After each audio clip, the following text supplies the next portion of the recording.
നെന്മണിക്കര പഞ്ചായത്തിലെ 6-ാം ward പാഴായിയിൽ African ഒച്ചുകളുടെ ഭീഷണിയെക്കുറിച്ചും പ്രതിരോധ മാർഗങ്ങളെക്കുറിച്ചും ബോധവൽക്കരണ പരിപാടി സംഘടിപ്പിച്ചു.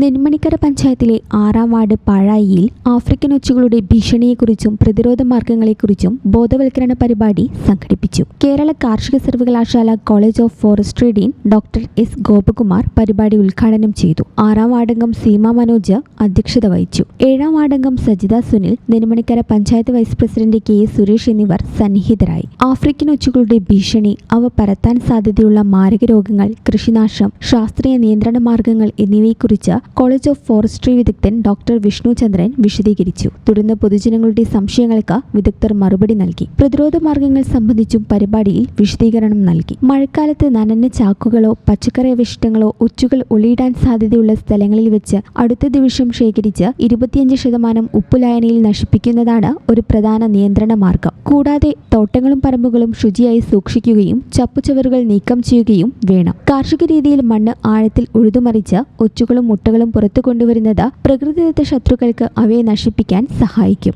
വൻപയർ, അമരപ്പയർ പോലുള്ള പടർന്നു വളരുന്ന വിളകൾ ഒഴിവാക്കണമെന്നും വിദഗ്ധർ നിർദ്ദേശിച്ചു. രാസനിയന്ത്രണമായി മഴക്കാലത്ത് വൈകുന്നേരങ്ങളിൽ 2.5% മെറ്റാൽഡിഹൈഡ് അടങ്ങിയ സ്നെയിൽ കിൽ ഗുളികകൾ നിയന്ത്രിതമായി ഉപയോഗിക്കാമെന്നും വിദഗ്ധർ അറിയിച്ചു.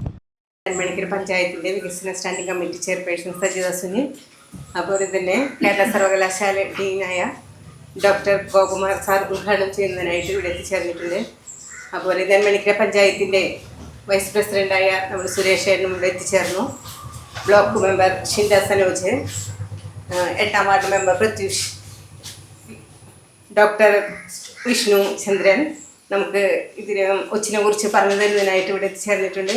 അതുപോലെ കാർഷിക സർവകലാശാലയിൽ നിന്ന് എത്തിയിട്ടുള്ള എല്ലാവരെയും ഞാൻ എൻ്റെ സന്തോഷം അറിയിക്കുകയാണ്. ഇത്തരത്തിലൊരു ഗൗരവപ്പെട്ട ഒരു പ്രശ്നമായിട്ട് നമ്മുടെ പഞ്ചായത്തിൽ ഏറ്റവും രൂക്ഷമായ ഒരു ആക്രമണം ഈ വാർഡിലാണ് ഉണ്ടായത്. പഞ്ചായത്തിലെ 6-ാം വാർഡ്. അപ്പോൾ നാട്ടുകാരും ഒക്കെ അതിൻ്റെ കാര്യം പഞ്ചായത്ത് മെമ്പർ അറിയിച്ചനുസരിച്ച് പഞ്ചായത്ത് മെമ്പർ പഞ്ചായത്തിന് വിഷയം പറയുകയും പഞ്ചായത്ത് അതിൽ സഹകരവും ആ കാര്യത്തിൽ ഇടപെടുകയും ചെയ്യും. സീമേച്ചി, നെന്മണിക്കര ഗ്രാമപഞ്ചായത്തിൻ്റെ വൈസ് പ്രസിഡന്റ് സുരേഷ് ഏട്ടൻ, മറ്റു മെമ്പർമാർ, പ്രിയപ്പെട്ടവരെ, കുറച്ച് നാളുകളായി നമ്മളിവിടെ ആഫ്രിക്കൻ ഒച്ചിൻ്റെ പിന്നാലെ നടക്കുന്നു. നമ്മൾ കഴിഞ്ഞ വർഷം ഇതുപോലെ ആഫ്രിക്കൻ ഒച്ചിനെ കണ്ടെത്തിയിരുന്നെങ്കിലും അതിൻ്റെ ഉറവിടം എവിടെയാണെന്ന് നമ്മൾ കണ്ടെത്തിയിരുന്നില്ല. പിന്നെ അന്ന് ഇത്രയും അധികം ഉണ്ടായിരുന്നില്ല.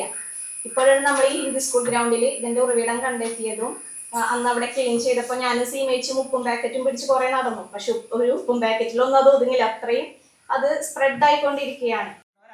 എന്താ പറയുക, ദൈനം പ്രതി ഒച്ചിൻ്റെ പല രീതിക്കുള്ള പ്രശ്നങ്ങൾ ഓരോ ദിവസം അനുഭവിച്ചുകൊണ്ടിരിക്കുക. ഇന്നലെ അനുഭവിച്ചതല്ല ഇതെല്ലാം നാളെ നമുക്ക് അനുഭവിക്കാൻ പോകണം. അപ്പോൾ ഞാനിവിടെ മെമ്പറായി സംസാരിച്ചപ്പോൾ മെമ്പർ ഈ കാര്യങ്ങൾ പറഞ്ഞു. കഴിഞ്ഞ 2 ആഴ്ച കൊണ്ട് യൂണിവേഴ്സിറ്റി കുറേ സാറന്മാർ വന്നായിരുന്നു. അപ്പോൾ അവർ എനിക്ക് തോന്നുന്നു നാട്ടുകാർക്ക് കൃത്യമായിട്ട് ഇതിനെ പറ്റിയുള്ള അവബോധം അല്ലെങ്കിൽ ഒരു സീരിയസ്നെസ് ഇപ്പോഴും വന്നിട്ടില്ല. എന്താണ് അവർക്ക് ഇതിൻ്റെ പ്രശ്നങ്ങൾ എന്താണ് ഇപ്പോഴും അവർക്കൊരു കൃത്യമായൊരു ധാരണയില്ല. അറിഞ്ഞിട്ടില്ല എന്നല്ല. വാഴയിൽ കാണുന്നുണ്ട്, വാഴയിൽ നിന്നോ പപ്പയിലിരിക്കുന്നത് കാണുന്നുണ്ട്, ചവിട്ട റോഡിലൊക്കെ എന്താ പറയുക നടക്കുമ്പോൾ റോഡിൽ നിറച്ച് കാണും. ചൊറിച്ചിലൊന്നും ഇല്ലാന്ന് തോന്നുന്നു ആർക്കും അല്ലേ? ഇതിൻ്റെ കാഷ്ടം വന്നു കഴിഞ്ഞാൽ ചൊറിച്ചിൽ കാര്യങ്ങളൊന്നും ആർക്കും ഇല്ലാന്ന് തോന്നുന്നു. അങ്ങനെ കുറവാണ്, ഉണ്ടാകുന്ന കേസുകൾ കുറവാണ്. അങ്ങനെ ഇതല്ലാതെ ഒരുപാട് പ്രശ്നങ്ങൾ ഈ ഒച്ചും കൂടി നമുക്ക് ഉണ്ടാകുന്നുണ്ട്. ഒച്ചെന്ന് പറയുന്നുണ്ട്. ഇതിന്റെ ശരിയായ പേര് എന്ന് പറയുന്നത് ആഫ്രിക്കൻ ഒച്ച് എന്നാണ്. ആഫ്രിക്കയിൽ നിന്ന് വന്നത് കാരണം കൊണ്ട് മാത്രമാണ് തന്നെ ആഫ്രിക്കൻ ഒച്ച് എന്ന് പറയുന്നത്. നമ്മൾ ഇംഗ്ലീഷിൽ തന്നെ ജൈന്റ് ആഫ്രിക്കൻ സ്നെയിൽ എന്നൊക്കെ പറയും. അതിലെ പേരിൽ തന്നെ ഉണ്ട്. ജൈന്റ് എന്ന് പറഞ്ഞു കഴിഞ്ഞാൽ വലുത്. നമ്മളെ കരയിൽ കാണുന്ന ഒച്ചുകളുടെ ഏറ്റവും വലിയ ഒച്ച്, അതാണ് ഇതിന് ഈ ജൈന്റ് ആഫ്രിക്കൻ സ്നെയിൽ പേര് വരാൻ തന്നെ കാരണം. തന്നെ നമ്മുടെ വാർഡ് മെമ്പർ മാഡം ഇതൊന്ന് കണ്ടേക്കാം എന്ന് പറഞ്ഞ് ഞങ്ങളെല്ലാം കൂട്ടി ആ ഗ്രൗണ്ടിലേക്ക് പോവുകയും നിങ്ങൾ ചെയ്ത പ്രവർത്തനങ്ങളും ഒക്കെ കണ്ടപ്പോഴാണ് ഞങ്ങൾക്ക് അതിനെ കുറെ കൂടെ അതിൻ്റെ ഗൗരവം മനസ്സിലായത്.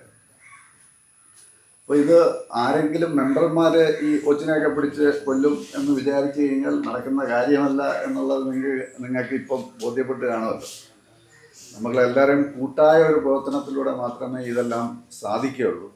ഞാൻ ഒരു യൂറോപ്പിൽ ട്രാവൽ ചെയ്തിട്ടുള്ള ഒരു വ്യക്തി എന്ന നിലയ്ക്ക് ഞാൻ അവിടെ കണ്ട ഒരു കാര്യം, എല്ലാ വീടും ഓരോരുത്തരുടെ വീടും പരിസരവും സൂക്ഷിക്കേണ്ട ചുമതല, വീടും പരിസരവും കാട് പിടിച്ച് കിടക്കാതെ വൃത്തിയായിട്ട് നല്ല ഭംഗിയായി വയ്ക്കുന്നതിൻ്റെ ചുമതല അതാത് വീട്ടുകാരിൽ നിക്ഷിപ്തമാണ്.